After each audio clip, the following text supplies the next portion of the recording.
G'day guys, welcome back to another crappy, dodgy MVDBR video. Yeah, it's kind of nice to get out and just ride for the sake of riding, but it's also nice to have some sort of objectives, and today's objectives are threefold. Firstly, there's 2 fire towers that I want to find out in this Chuan forest area. The second objective is to ride as many of these side tracks along the main road as possible to get there. So a lot of these sort of main roads in this area have these forestry access roads that run parallel to the main roads. So I'm going to ride as much of those as I can. And thirdly, I've got some sad news to share with you guys. Yeah, we'll get to that a bit later. But for now, yeah, let's get rolling.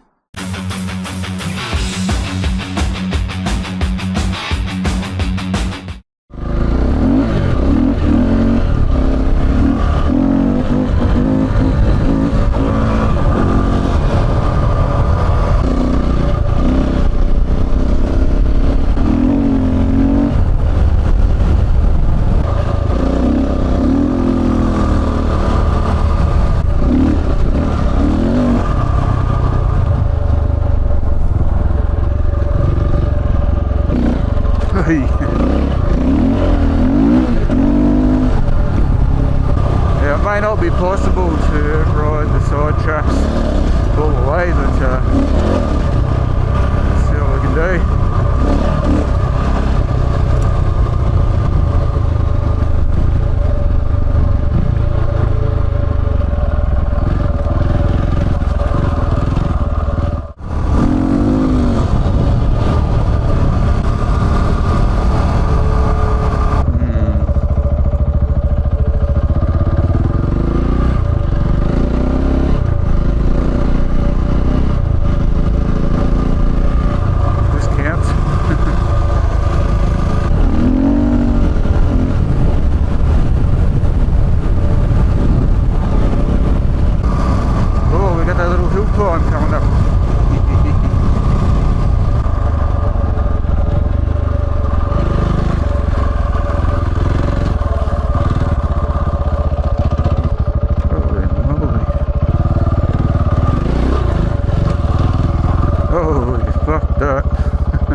I think I'm on the track to the fire tower now, sort of veering away from the main road there.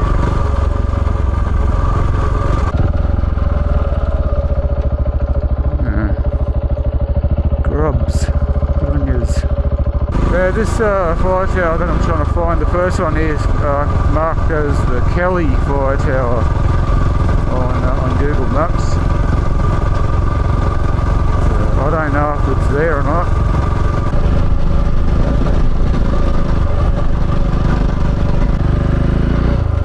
There you go.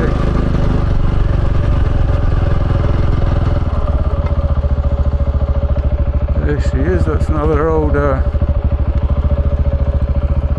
another good old wooden fire tower.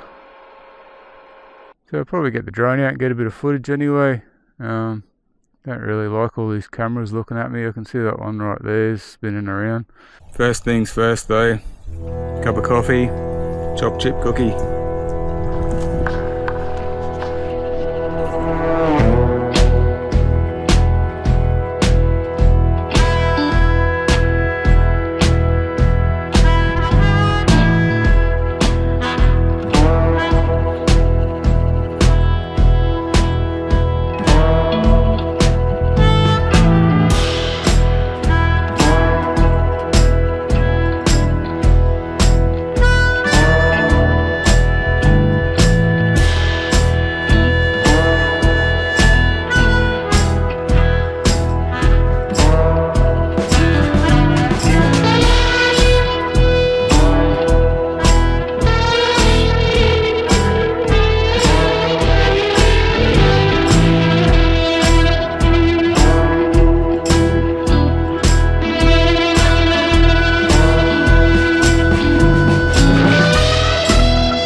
there you have it. That's the Cali fire tower.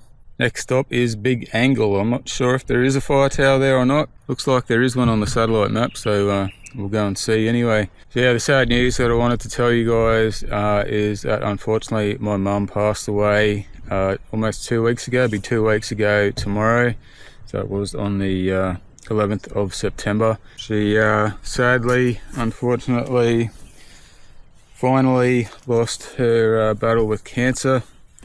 So we'll talk a bit more about that as we ride along here. Got to get back onto the little trail beside the main road. It's actually the Maryborough Kalula road, and then we'll peel off again towards Big Angle. So yeah, let's get rolling.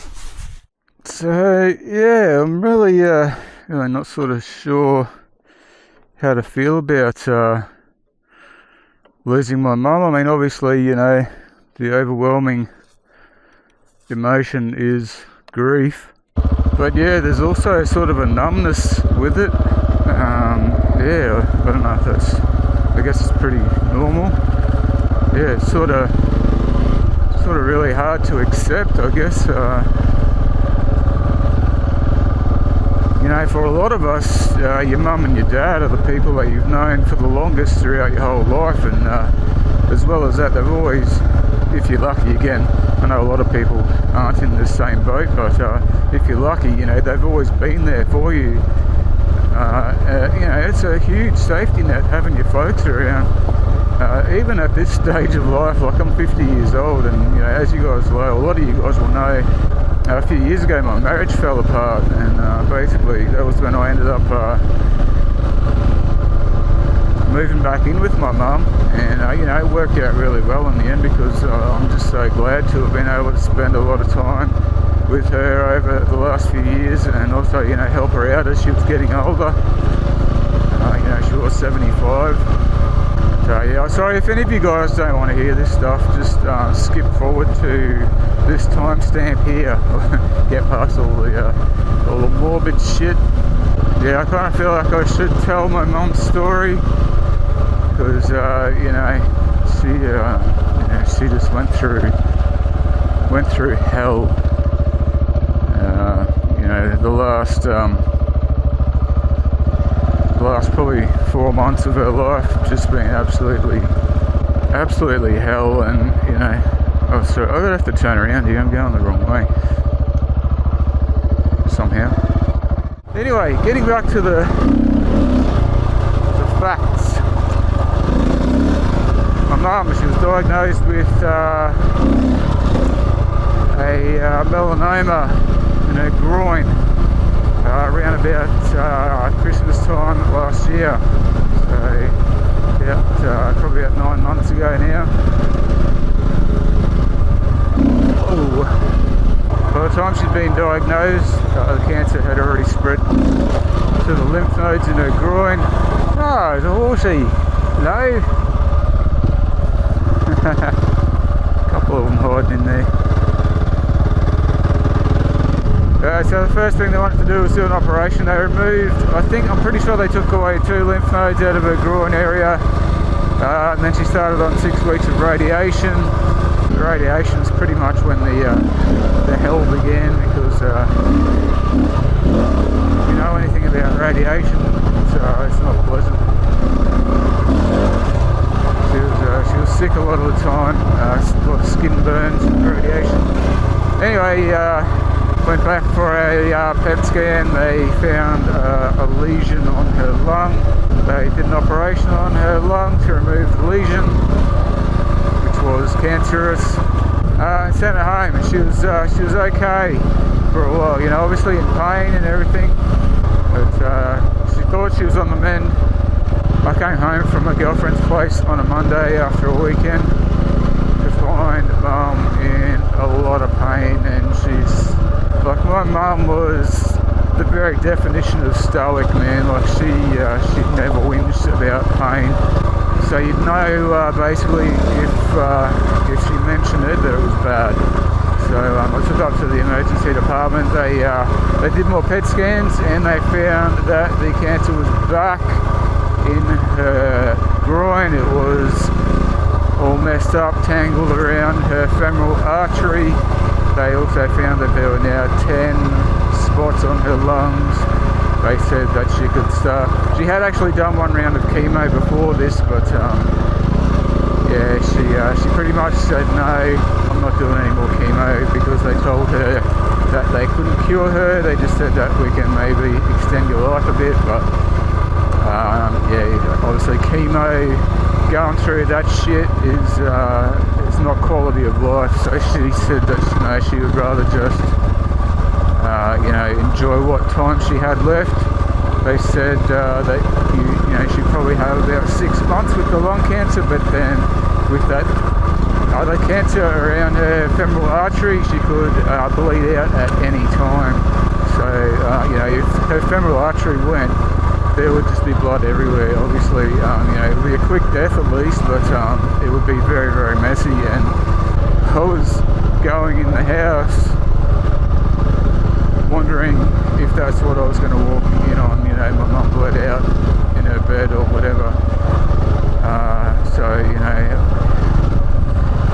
that was hell for me, but you know, I'm definitely not complaining about that, because the hell that she was going through was something else. Yeah, I witnessed most of it, and I can't even put into words. Yeah, it didn't take long. I think it was 4 months. 4 months from when they said it would be 6 months. I came home one day, and my dad's actually been there looking after her as well, which has been really good. Dad said, we've got to take your mum to the hospital, and I was like, why? He's like, she started coughing up blood. And from that day, I think it was only about a week, and she passed. You know, she was gone. Oh.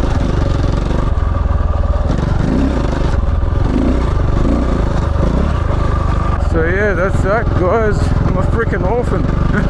Well, not really. I've still got my dad. Thank God for that. I love my dad as well.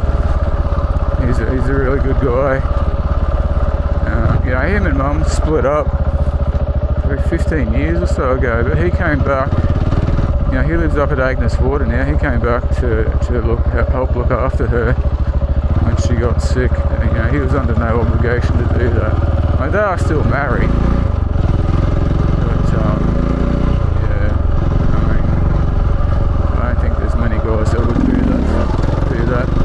I think a lot of it was to help us, me and my sister mostly, and brother, emotionally, moral support as well. But yeah, he's a good guy. But yeah, consequently, there's a hell of a lot of stuff to sort out. We've already done quite a lot of it, sorting through mum's stuff. It's hard, it's heart-wrenching. But yeah, obviously guys, there could be a little bit of a shortage of content in the coming weeks, because I've got so much stuff to sort out. Do what I can, you know, you guys know I've got to get out and get my 2-wheel therapy, which is what I'm doing today. It's nothing better. But yeah, no, I'll make videos when I can, guys. But yeah.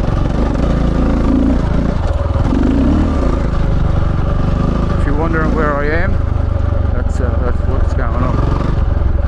And if you're out there somewhere, Mum, listening, I fucking miss you. I love you. Right, let's go find the spy tower.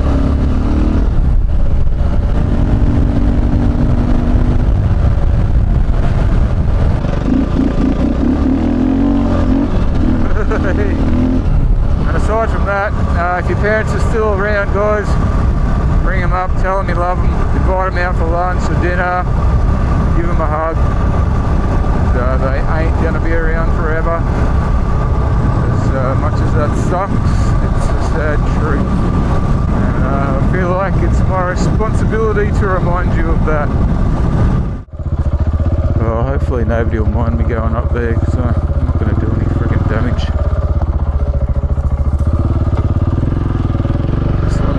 drone footage, man. Well, this is a metal one.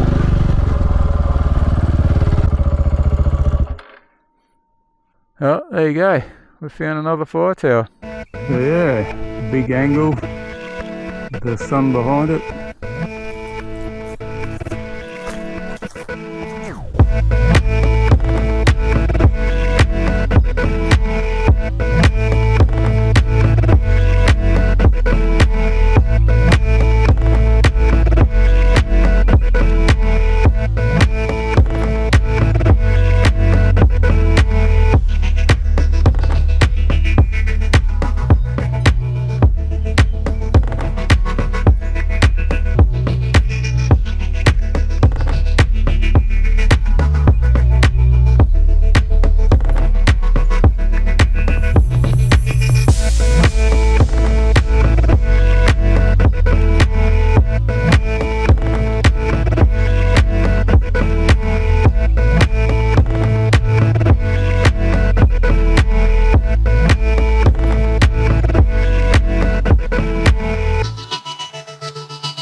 Alright, we're off again.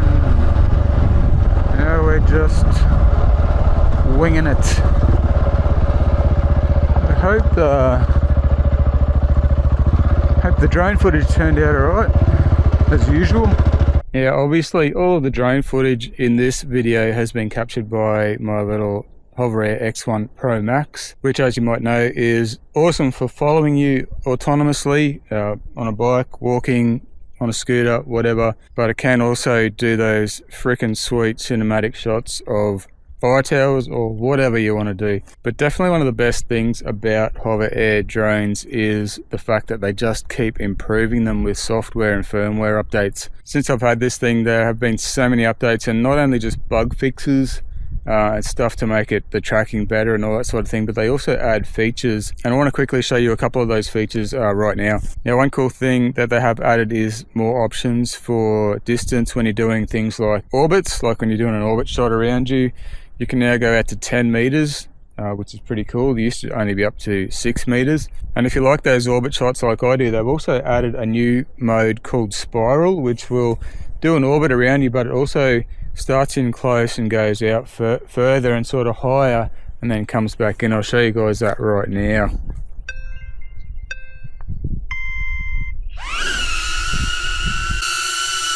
It'll increase in altitude, spin around, goes up nice and high. Hopefully doesn't hit anything. Oh, that was close.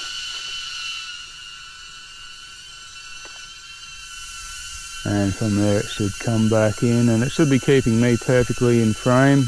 Do not hit that tree. Ooh, you could not get any closer than that. Yeah, I probably shouldn't have made it a 10 meter spiral. I probably should have gone 6 meters or something, but that should be some good footage anyway. Well done, little buddy, you didn't get stuck in the tree. So there you have it, guys, a new feature called Spiral, very cool.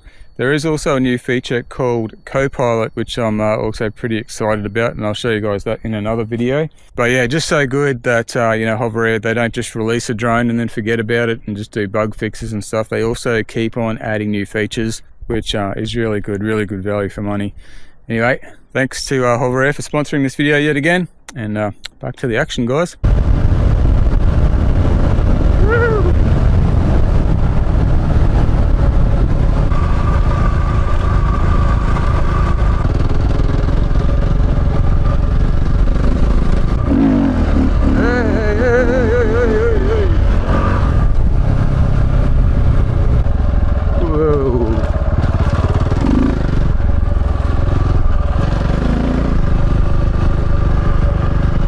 tiny little wheelie hills. Damn it. Choked. Josh choked.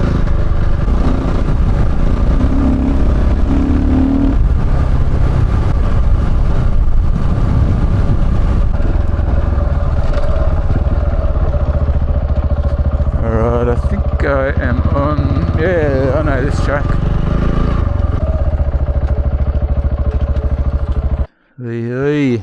Alright, a couple of quick things to mention, guys. If you've been chasing a fucking mint sticker, they are finally back in stock. I've got a whole bunch of those up on the website, MVDBR.com. You can order those whenever you want. They're in stock. I ship them out as soon as you order them. Secondly, huge thanks to all my Patreon guys for sticking with me through all this. You guys are freaking awesome. Extra special shout out this week to Brent Angus. He's fairly recently joined on the Patreon. Thanks, man. You're a bloody legend. You guys are all awesome. If you feel like jumping on the Patreon, you know what to do. Links in the description. Patreon.com/MVDBR. And I think I'm going to wrap this video up here, guys. I hope you've enjoyed it. A little bit of sad news, but offset with some awesome fire tower footage. You know I love those fire towers. I don't know why, but yeah, I just think they're cool. Anyway, thanks for watching, guys, and I will catch you guys on the next one, whenever that will be. Peace out.